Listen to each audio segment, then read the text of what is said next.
Hello friends, welcome to my channel. तो चलिए देखते हैं पीसी प्रीलिम्स 2024 के लिए डेली क्विज। तो जो हमारे चैनल पर नए हैं, चैनल को सब्सक्राइब जरूर कर ले ताकि आपको नोटिफिकेशन जो है मिलता रहे। ठीक है, तो आइए देखते हैं आज का पहला क्वेश्चन। तो पहला क्वेश्चन है, प्रेस्म्ड के संदर्भ में निम्नलिखित कथनों पर विचार कीजिए।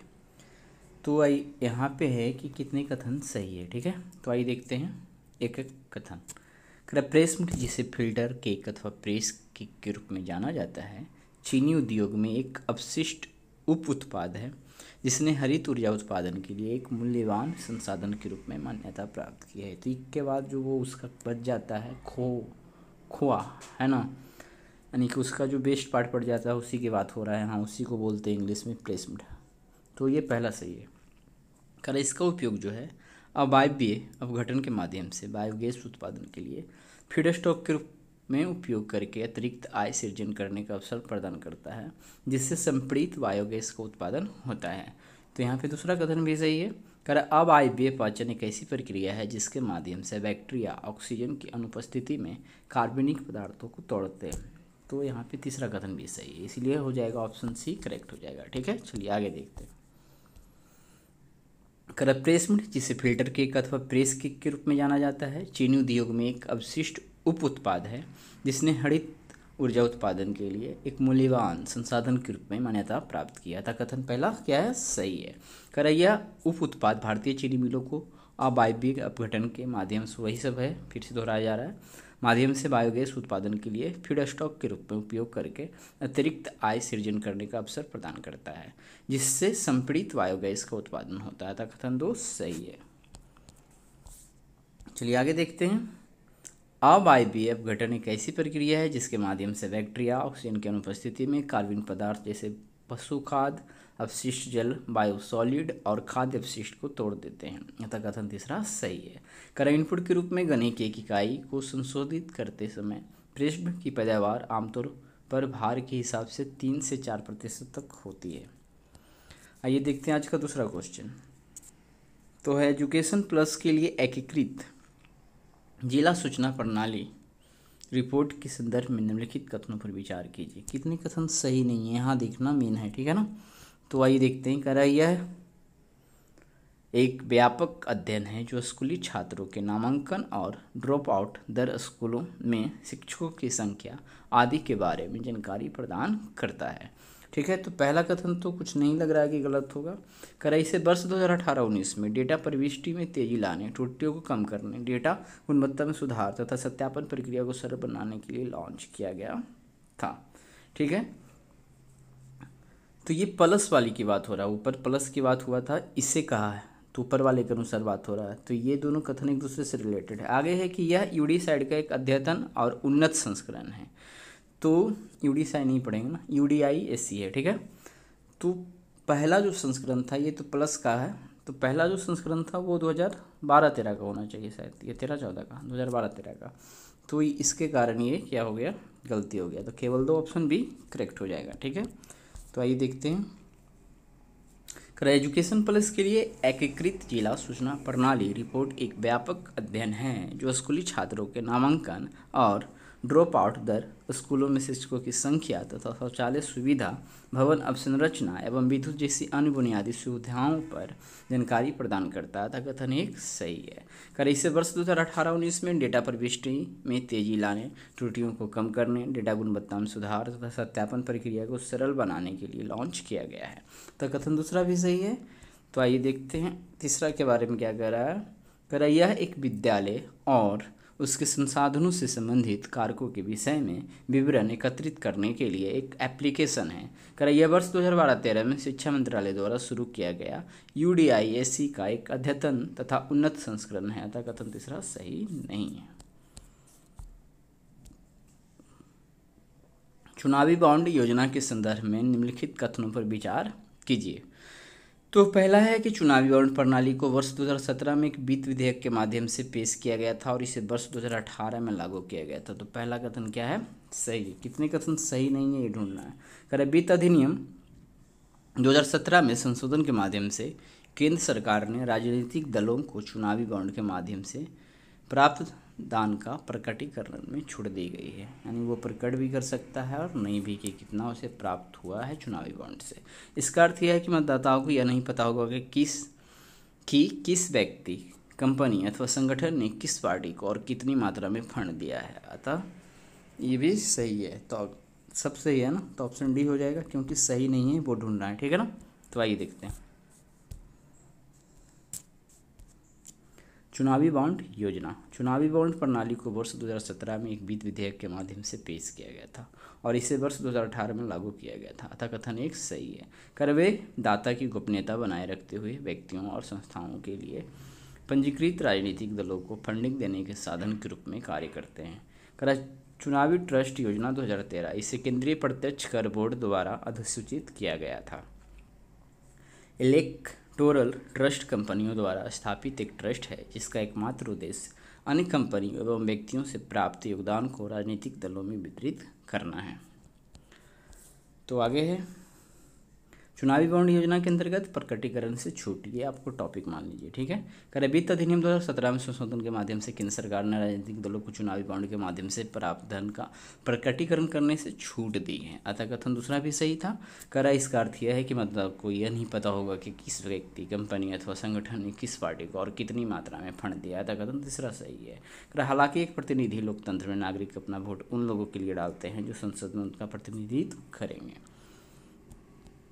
तो आइए देखते हैं, और इसी में सर्वोच्च न्यायालय की टिप्पणियां क्या है इस बॉन्ड पे। तो कर हाल ही में सर्वोच्च न्यायालय ने भारत निर्वाचन आयोग को चुनावी बॉन्ड के माध्यम से राजनीतिक दलों को प्राप्त धन पर अद्यतन डेटा प्रदान करने के निर्देश दिया है। कर भारतीय सर्वोच्च न्यायालय ने लंबे समय से माना है कि जानने का अधिकार, यानी विशेष रूप से चुनावों के संदर्भ में भारतीय संविधान के तहत अभिव्यक्ति की स्वतंत्रता का अधिकार अनुच्छेद 1 का अभिन्न अंग है। तो आइए देखते हैं आज का अगला क्वेश्चन क्या है। रियल एस्टेट इन्वेस्टमेंट ट्रस्ट निवेश माध्यम है जो व्यक्तियों को संपत्तियों का सीधे प्रबंधन या स्वामित्व के बिना बड़े पैमाने पर आय उत्पादक रियल एस्टेट में निवेश करने की अनुमति देते हैं। स्वतंत्र रूप से ये कथन सही है। वे रियल एस्टेट परिसंपत्तियों के विविध पोर्टफोलियो में निवेश करने के लिए कई निवेशक से पूंजी एकत्र करते हैं, जिसमें आवासीय या वाणिज्यिक संपत्तियां, शॉपिंग सेंटर, कार्यालय भवन, होटल आदि शामिल हो सकते हैं, ठीक है। तो यहाँ पे दोनों कथन स्वतंत्र रूप से जरूर क्या है सही है, लेकिन ये नहीं है कि दूसरा कथन पहले को सपोर्ट करके व्याख्या कर रहा है। तो यहाँ पे ऑप्शन बी हो जाएगा, ठीक है। कथन दोनों सही है लेकिन व्याख्या नहीं कर पा रहा है। तो आइए देखते हैं। रियल एस्टेट इन्वेस्टमेंट ट्रस्ट ये निवेश साधन है जो व्यक्तियों को संपत्तियों का सीधे प्रबंधन या स्वामित्व के बिना बड़े पैमाने पर आय उत्पादक रियल एस्टेट में निवेश करने की अनुमति देते हैं। कथन एक सही है। REIT रियल एस्टेट परिसंपत्तियों के विविध पोर्टफोलियो में निवेश करने के लिए कई निवेशकों से पूंजी एकत्र करता है, जिसमें आवासीय या वाणिज्यिक संपत्तियां, शॉपिंग सेंटर, कार्यालय भवन, होटल आदि शामिल हो सकते हैं। कथन दूसरा सही है। निम्नलिखित कथनों पर विचार कीजिए। फास्ट ट्रैक विशेष न्यायालय हैं जिनकी स्थापना यौन अपराधों से संबंधित मामलों की सुनवाई की प्रक्रिया में तेजी लाने के प्राथमिक उद्देश्य से की गई थी। कितने कथन सही है देखना है। तो पहला तो सही है। जिला और अधीनस्थ अदालतों में लंबित मामलों को काफ़ी हद तक कम करने के लिए वर्ष 2000 में 11वें वित्त आयोग द्वारा पहली बार फास्ट ट्रैक विशेष न्यायालय की सिफारिश की गई थी। तो यहाँ पे दोनों कथन सही, इसलिए ऑप्शन सी क्या हो जाएगा, करेक्ट हो जाएगा। तो आइए देखते हैं। फास्ट ट्रैक विशेष न्यायालय FTSC FTSCS भारत में स्थापित विशेष न्यायालय है जिनका प्राथमिक उद्देश्य यौन अपराधों से संबंधित मामलों की सुनवाई प्रक्रिया में तेजी लाना है। विशेष रूप से यौन अपराधों से बच्चों के संरक्षण अधिनियम POCSO अधिनियम के तहत बलात्कार और उल्लंघन से संबंधित मामलों की सुनवाई में तेजी लाना है। कथन एक सही है, ठीक है। तो आइए देखते हैं इसका अगला डिस्क्रिप्शन। FTSCS की स्थापना सरकार द्वारा यौन अपराधों की चिंताजनक आवृत्ति और नियमित न्यायालयों में लंबित मुकदमों की लंबी अवधि के चलते की गई, जिसके परिणाम स्वरूप पीड़ितों को न्याय प्राप्ति में देरी हुई। जिला और अधीनस्थ अदालतों में लंबित मामलों को काफ़ी हद तक कम करने के लिए वर्ष 2000 में 11वें वित्त आयोग द्वारा पहली बार फास्ट ट्रैक विशेष न्यायालय की सिफारिश की गई थी। कथन दो सही है, ठीक है। आगे देखते हैं। करे गैर बैंकिंग वित्तीय कंपनियों के संदर्भ में निम्नलिखित कथनों पर विचार कीजिए। ठीक है, गैर बैंकिंग वित्तीय कंपनी। तो पहला कथन, कितने कथन सही है ये देखना है। ठीक है, तो यहाँ पे पहला कथन है कि एनबीएफसीएस भुगतान और निपटान प्रणाली का हिस्सा नहीं है और स्वयं आहरित चेक जारी नहीं कर सकते। तो पहला कथन तो सही लग रहा है। फिर है कि यह आरबीआई अधिनियम 1934 के तहत पंजीकृत है। ये 1956 का कोई अधिनियम है, उसके तहत ये पंजीकृत होना चाहिए। दूसरा गलत है। अनुसूचित बैंक की तरह एनबीएफसीएस भी मांग जमा स्वीकार कर सकता है, तो मांग जमा स्वीकार नहीं करता है, तो ये गलत हो जाएगा। तो केवल एक सही है। ठीक है, बी ऑप्शन सही हो जाएगा। आइए देखते हैं इसके बारे में। तो है गैर बैंकिंग वित्तीय कंपनी। एनबीएफसीएस उधार देते हैं और निवेश करते हैं, इसीलिए उनकी गतिविधियां बैंकों के समान हैं। हालांकि इसमें कुछ अंतर है जो निम्नलिखित है। करे एनबीएफसीएस भुगतान और निपटान प्रणाली का भाग नहीं बनते हैं और स्वयं आहरित चेक जारी नहीं कर सकते हैं, तथा कथन एक सही है। बैंकों के मामले के विपरीत deposit insurance and credit guarantee corporation की जमा बीमा सुविधा एनबीएफसीएस के जमाकर्ताओं के लिए उपलब्ध नहीं है। अगर एनबीएफसीएस मांग जमा स्वीकार नहीं कर सकता है, अतः कथन 3 सही नहीं है। ठीक है, तो और देखिए, कह रहा है एक संगठन जो अपनी अधिनियम 1956 के तहत पंजीकृत है और निम्नलिखित गतिविधियों में शामिल है, उसे गैर बैंकिंग वित्तीय कंपनी माना जाता है। ठीक है, वहाँ पे 1934 गलत है। कर उधार और अग्रिम सरकार या स्थानीय प्राधिकारियों द्वारा जारी किए गए शेयर, स्टॉक, बॉन्ड, डिवेंचर अथवा अन्य विपणन योग्य प्रतिभूतियाँ खरीदना, पट्टे पर देना, किराया खरीद, बीमा और चिट व्यवसाय। हालांकि एनबीएफसी में कोई भी संस्था शामिल नहीं है जिसका प्राथमिक व्यवसाय कृषि उद्योग, किसी भी सामान की खरीद या बिक्री यानी कि प्रतिभूतियों के अतिरिक्त में लगा हुआ है, किसी भी सेवा का प्रावधान अथवा अचल संपत्ति की बिक्री, खरीद या निर्माण, ये सब शामिल नहीं है, अतः कथन दूसरा सही नहीं है।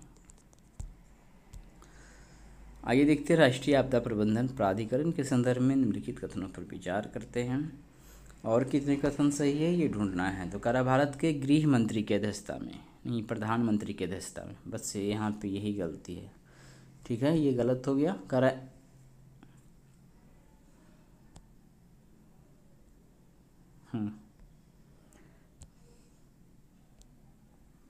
चलिए ये देखते हैं।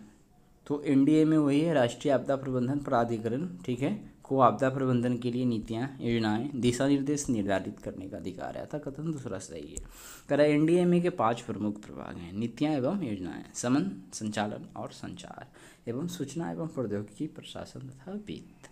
ठीक है, तो यहाँ पे ये भी सही है। तो पहला गलती है, तो वो सही है। तो कौन से कथन, तो ऑप्शन बी हो जाएगा, 2 और 3। ठीक है, आइए देखते हैं। तो ऑप्शन बी है, करा राष्ट्रीय आपदा प्रबंधन प्राधिकरण। करा भारत के प्रधानमंत्री की अध्यक्षता में राष्ट्रीय आपदा प्रबंधन प्राधिकरण भारत में आपदा प्रबंधन के लिए शीर्ष निकाय है। आपदा प्रबंधन अधिनियम 2005 इसकी स्थापना और राज्य तथा जिला स्तर पर संस्थागत तंत्र के लिए एक सक्षम वातावरण का निर्माण अनिवार्य है, तथा कथन एक सही नहीं है। एनडीएमए को आपदा प्रबंधन के लिए नीतियां, योजनाएं और दिशा निर्देश निर्धारित करने का अधिकार है। भारत आपदा की रोकथाम, समन, तैयारी एवं प्रतिक्रिया के लोकाचार के विकास की परिकल्पना करता है, अतः कथन 2 सही है। कर एनडीएमए का लोगो भारत में आपदा प्रबंधन की प्रभावशीलता में सुधार के लिए सभी हितधारकों को सशक्त बनाने के राष्ट्रीय दृष्टिकोण की आकांक्षाओं को दर्शाता है। एनडीएमए के 5 प्रमुख प्रभाग हैं, नीति एवं योजनाएं, समन, संचालन और संचार एवं सूचना एवं प्रौद्योगिकी प्रशासन तथा वित्त, तथा कथन 3 सही है। कर भारत सरकार सभी सरकारी एजेंसियों, गैर सरकारी संगठनों और जनभागीदारी के निरंतर तथा सामूहिक प्रयासों के माध्यम से प्राकृतिक व मानव निर्मित आपदाओं से होने वाले नुकसान एवं विनाश को कम करने के लिए एक राष्ट्रीय संकल्प को प्रोत्साहित करती है। इसे एक सुरक्षित, आपदा प्रतिरोधी व प्रगतिशील भारत के निर्माण के लिए प्रौद्योगिकी संचालित सक्रिय बहु खतरा व बहु क्षेत्रीय रणनीति अपनाकर पूरा करने की योजना बनाई गई है। ठीक है, तो आइए देखते हैं आज का अगला क्वेश्चन। तो अगला क्वेश्चन है, वैश्विक विकास पहल के संदर्भ में निम्नलिखित कथनों पर विचार कीजिए। ठीक है, ग्लोबल डेवलपमेंट इनिशिएटिव, ठीक है ना। तो जीडीआई का लक्ष्य वैश्विक विकास साझेदारी को पुनर्जीवित करने तथा सशक्त, हरित और स्वस्थ वैश्विक विकास को बढ़ावा देकर सतत विकास के लिए 2030 एजेंडा के सभी 17 एसडीजी की समय पर उपलब्धि का समर्थन करना है। तो पहला कथन इतना बड़ा जो भी बनाया गया यहाँ पे भंगीवा, सब सही है। दूसरा में गलती है कि भारत के प्रधानमंत्री ने संयुक्त राष्ट्रीय महासभा सत्र में इस पहल की शुरुआत की थी। नहीं, जापान के कोई क्या, चलिए नेता का नाम नहीं है, नाम ऐसा रहता है याद नहीं रहता है, ठीक है। तो जापान का कोई क्या प्रधानमंत्री, तो यहाँ पे ये गलत है, ठीक है। तो केवल ए एक सही है, इसलिए ए हो जाएगा। आइए देखते हैं वैश्विक विकास पहल। वैश्विक विकास पहल का उद्देश्य वैश्विक विकास साझेदारी को पुनर्जीवित करने तथा सशक्त, हरित एवं स्वस्थ वैश्विक विकास को बढ़ावा देकर सतत विकास के लिए 2030 एजेंडा के सभी 17 एसडीजी के समय पर उपलब्धि का समर्थन करना है। अतः कथन पहला क्या है, सही है, ठीक है। 1 सितंबर 2021 को चीनी राष्ट्रपति शी जिनपिंग, ठीक है, शी जिनपिंग ने संयुक्त राष्ट्र महासभा के 76वें सत्र की आम बहस को संबोधित किया तथा बेहतर विश्व बनाने के लिए आत्मविश्वास बढ़ाना एवं संयुक्त रूप से कठिनाइयों पर काबू पाना शीर्षक से अपने भाषण में वैश्विक विकास पहल को सामने रखा था। कथन दूसरा सही नहीं है। जून 2022 में चीनी राष्ट्रपति शी जिनपिंग ने सतत विकास के लिए 2030 एजेंडा को संयुक्त रूप से लागू करने हेतु नए युग के लिए वैश्विक विकास साझेदारी को बढ़ावा देना है विषय के तहत वैश्विक विकास पर उच्च स्तरीय वार्ता की अध्यक्षता की है, ठीक है। तो आइए देखते हैं आगे। विश्व एड्स दिवस के संबंध में निम्नलिखित कथनों पर विचार कीजिए। तो वर्ष 2023 के विश्व एड्स दिवस की थीम जो है वर्ल्ड एड्स डे 35, ठीक है, रिमेंबर एंड कमिट। तो ये जो है सही है। कितने कथन सही है ये ढूंढना है। पहला विश्व एड्स दिवस वर्ष 1988 में मनाया गया, जिसने HIV तथा एड्स के बारे में जागरूकता बढ़ाने एवं महामारी से प्रभावित लोगों का सम्मान करने के लिए एक मंच प्रदान किया। तो शायद दूसरा गलती है कि सही है, ये ध्यान में तो नहीं है। चलिए इसका आंसर देखते हैं। यदि सही है तो ऑप्शन सी हो जाएगा, ठीक है, नहीं तो फिर ऑप्शन ए हो जाएगा, ठीक है। तो ऑप्शन सी ही है। कर विश्व एड्स दिवस, इस वर्ष विश्व एड्स दिवस की थीम वर्ल्ड एड्स डे 35 यानी 35 रिमेंबर एंड कमिट है, अतः कथन एक सही है, ठीक है। यह वार्षिक कार्यक्रम HIV से संबंधित कलंक लांछन को समाप्त करने के लिए वैश्विक संघर्ष की याद दिलाता है तथा जिन्हें हमने खो दिया है का सम्मान करने का अवसर एवं एक ऐसे दिन की दिशा में कार्य करने के लिए एकजुट होने का आह्वान करता है जब HIV सार्वजनिक स्वास्थ्य के लिए खतरा ना हो, अतः कथन 2 सही है, ठीक है। पहला विश्व एड्स दिवस वर्ष 1988 में मनाया गया, जिसने HIV तथा एड्स के बारे में जागरूकता बढ़ाने एवं महामारी से प्रभावित लोगों का सम्मान करने के लिए एक मंच प्रदान किया, ठीक है। इस वर्ष इस महत्वपूर्ण दिन का 35वां स्मरण उत्सव मनाया जा रहा है। विगत 35 वर्षों में चिकित्सा अनुसंधान में प्रगति, उपचार तथा रोकथाम तक पहुंच में वृद्धि एवं वायरस की व्यापक समझ के कारण HIV व एड्स से निपटने में प्रगति हुई है, ठीक है। तो इस प्रकार से आज हमने 10 क्वेश्चन नहीं अभी देखा है, लास्ट क्वेश्चन बाकी है। तो भारत निर्वाचन आयोग के संबंध में निम्नलिखित कथनों पर विचार कीजिए, ठीक है। तो election commission of India ECI का मतलब हो जाएगा, तो ECI निर्वाचन आयोग अधिनियम 1948 के तहत गठित एक वैधानिक निकाय है, नहीं, ये एक संवैधानिक निकाय है, ठीक है। क्योंकि जो भी पूरे भारत में होता है लोकसभा के स्तर का, राष्ट्रपति उपराष्ट्रपति ये सब का चुनाव सभी तो भारत का निर्वाचन आयोग करता है, राज्य स्तर पे राज्य के चुनाव आयोग।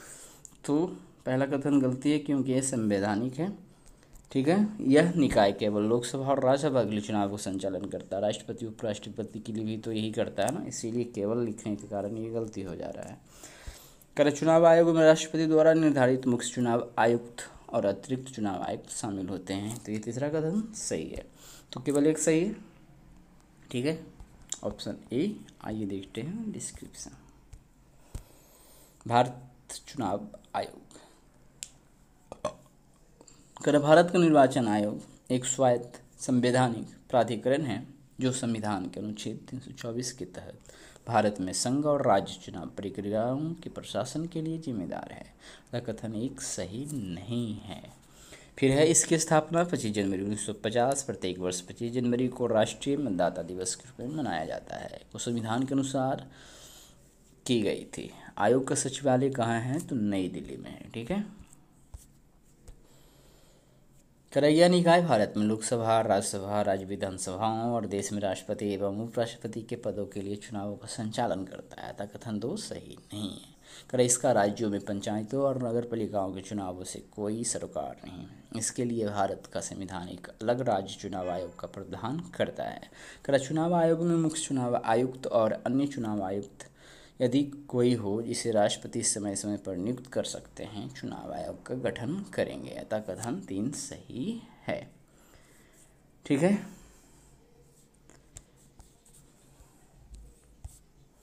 तो आज हमने 10 क्वेश्चन देख लिया।